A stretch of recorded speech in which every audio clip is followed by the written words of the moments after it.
ഓർമ്മയായി മാറി Cheemeni IT park. പദ്ധതി സ്ഥലവും പാഴാവുകയാണ്. പിന്നീട് ഇവിടെ പ്രഖ്യാപിച്ച വ്യവസായ പാർക്കും കടലാസിൽ മാത്രം ഒതുങ്ങിയിരിക്കുന്നു.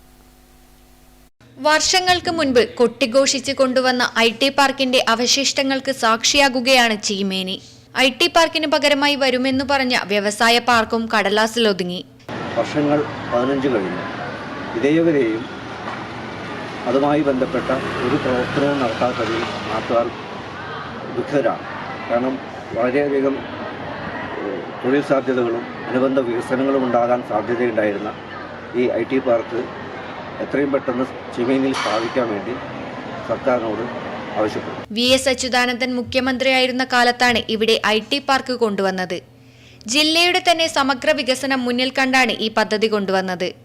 ഇതിനായി ചീമേനി കാങ്കോൽ റോഡിന് സമീപത്തായി 125 ഏക്കർ ഭൂമി ഏറ്റെടുക്കുകയും ചെയ്തു. പ്ലാന്റേഷൻ കോർപ്പറേഷന്റെ അധീനതയിലായിരുന്ന സ്ഥലമാണ് ഇതിനായി ഏറ്റെടുത്തത്. ചുറ്റുമതിൽ കെട്ടാൻ തന്നെ ലക്ഷക്കണക്കിന് രൂപ ചിലവഴിച്ചു. ഇതിനിടെ പുതിയ UDF ഗവൺമെന്റ് അധികാരത്തിൽ വന്നതോടെ പാർക്കിന്റെ നിർമ്മാണവും നിലച്ചു. പിന്നീട് വീണ്ടും LDF സർക്കാർ 2 പ്രാവശ്യം അധികാരത്തിൽ വന്നു. ആദ്യ LDF സർക്കാരിന്റെ കാലത്തു തന്നെ IT പാർക്കിന് വേണ്ടി ഏറ്റെടുത്ത സ്ഥലത്ത് വ്യവസായ പാർക്ക് വരുമെന്ന പ്രഖ്യാപനവും വന്നു. പക്ഷേ പദ്ധതികളൊക്കെ കടലാസിൽ തന്നെ കിടക്കുകയാണെന്നു മാത്രം. News bureau, Karivellur.